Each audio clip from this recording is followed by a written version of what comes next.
আসসালামু আলাইকুম এভরিওয়ান, বিসমিল্লাহ কুক অ্যান্ড ফুডের নতুন আরেকটি ভিডিও দেখার জন্য আপনাদের সবাইকে স্বাগত জানাচ্ছি। কাঁচা আমের সিজন তো প্রায় শেষই হয়ে এলো। আমার মতো এখনও যারা আপনারা কাঁচা আমের আচার তৈরি করে পারেননি তাদের জন্য আমার আজকের এই রেসিপি।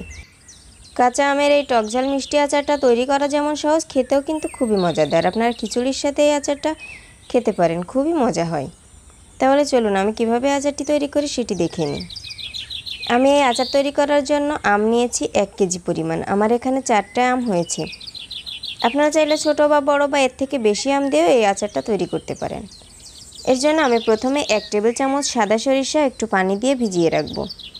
আপনারা চাইলে সরিষাটা ব্যবহার করতে পারেন, না চাইলে বাদও দিতে পারেন, তবে সরিষাটা ব্যবহার করলে কিন্তু আচারের স্বাদটা আরও বেড়ে যাবে। এবার 4টি শুকনো মরিচ আর 1 চা চামচ পরিমাণ পাঁচফোড়ন একটু শুকনো খোলায় টেলে আমি গুঁড়া করে নিব, আধা ভাঙা করে নিতে হবে। এবার এই আমগুলো আমি ছোট টুকরা করে কেটে নিয়েছি। আমি এখানে আমের খোসাটা ফেলে দিইনি, যেহেতু আমটা একটু আঁটি শক্ত হয়ে গেছে, খোসা ফেলে দিলে কিন্তু আমগুলো একদম ভর্তা হয়ে যাবে। এবার একটি প্যানে আমি 1 কাপ পরিমাণ সরিষার তেল দিয়ে দিচ্ছি একটা তেজপাতা মাঝখান থেকে ছিঁড়ে দিয়ে দিচ্ছি, আর দিয়েছি কয়েক কোয়া রসুন। আপনারা চাইলে রসুনটা থেতো করেও দিতে পারেন, তবে আস্ত রসুনটা দিলে কিন্তু আচারের স্বাদটা একটু অন্যরকম হবে। এবার দিয়ে দিচ্ছি সেই ছোট টুকরো করে রাখা আমগুলো। এই তেলের সাথে রসুন আর আমটা খুব ভালোভাবে একটু নাড়াচাড়া করে ভেজে নিতে হবে।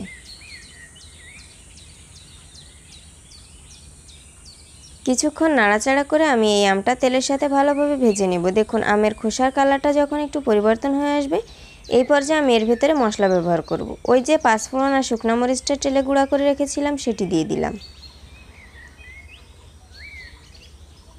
তারপর একটু ভালোভাবে নাড়াচাড়া করে মশলার সঙ্গে মিশিয়ে নেব। চুলার জালটা কিন্তু লো মিডিয়ামে রাখতে হবে, তা না হলে কিন্তু এই পর্যায়ে মশলাগুলো পুড়ে যেতে পারে।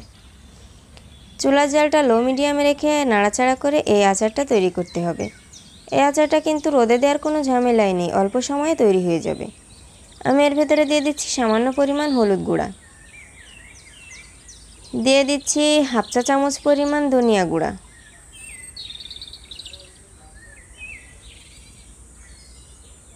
স্বাদ মতো লবণ দিয়ে দিচ্ছি। লবণটা কিন্তু অবশ্যই বুঝে দিতে হবে, খুব বেশি হলে কিন্তু আচারের স্বাদটা একদমই নষ্ট হয়ে যাবে।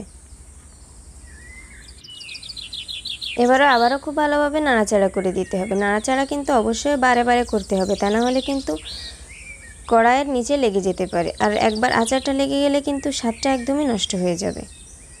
আবার একটু নাড়াচাড়া করে মিশিয়ে এর ভেতরে আমি আর কিছু মশলা ব্যবহার করব। এবার এখানে দিয়ে দিচ্ছি 1 চা চামচ পরিমাণ জিরা বাটা, আর আগে থেকে যে সরিষাটা ভিজিয়ে রেখেছিলাম সেটি বেটে এখানে দিয়ে দিচ্ছি। তবে অবশ্যই বাটার ক্ষেত্রে কিন্তু পানি ব্যবহার করা যাবে না। আমি এখানে সাদা সিরকা বা ভিনেগার দিয়ে এই মশলাগুলো বেটে নিয়েছি। যতটা সম্ভব পানিটা স্কিপ করতে হবে, তা না হলে কিন্তু আচারটা বেশি দিন সংরক্ষণ করা যাবে না। এবার আমি এর ভেতরে 1/2 চা চামচ পরিমাণ লাল মরিচের গুঁড়া দিয়ে দিচ্ছি। আপনারা আপনাদের স্বাদ মতো ঝাল অ্যাডজাস্ট করে নিতে পারেন। এবার আবারও খুব ভালোভাবে নাড়াচাড়া করে মিশিয়ে নিচ্ছি। আমার আচারটা কিন্তু খুব ভালোভাবে সেদ্ধ হয়ে গেছে। আমগুলো যখন এই পর্যায়ে খুব ভালোভাবে সেদ্ধ হয়ে যাবে, তখন আমি এর ভেতরে 1/4 কাপ পরিমাণ আখের গুড় ব্যবহার করছি। আপনারা চাইলে এই পরিমাণ চিনিও দিতে পারেন, তবে গুড় দিয়ে আচারটা তৈরি করলে ঘ্রাণ এবং স্বাদ দুটোই ভালো হবে। এবার এই গুড়গুলো আচারের সাথে খুব ভালোভাবে মিশিয়ে নিব। এখন কিন্তু গুড়টা গলে একটু পানি ছাড়বে, এই পানিটা শুকিয়ে আসা পর্যন্তই কিন্তু আচারটা রান্না করে নিতে হবে। দেখুন আমার গুড়গুলো কিন্তু গলে খুব ভালোভাবে শুকিয়ে গেছে। এবার এর ভেতরে আমি 1/4 কাপ পরিমাণ সাদা সিরকা দিয়ে দিচ্ছি। এই সাদা সিরকাটা দেওয়ার আচারের জন্য অবশ্যই চেষ্টা করবেন, তাহলে আচারটা কিন্তু অনেক দিন পর্যন্ত সংরক্ষণ করতে পারবেন। নর্মাল ফ্রিজ ছাড়াই কিন্তু এই আচারটা বাইরে রেখে সংরক্ষণ করতে পারবেন প্রায় 1 বছরের মতো। তাই অবশ্যই আপনারা এই সাদা সিরকা দেওয়ার চেষ্টা করবেন। দেখুন আমার আচারটা কিন্তু একদমই তৈরি হয়ে গেছে। দেখতে কতটা সুন্দর হয়েছে। আমার রেসিপি ফলো করে আপনারা অবশ্যই আচারটা একবার তৈরি করে দেখবেন, আপনাদের অবশ্যই ভালো লাগবে।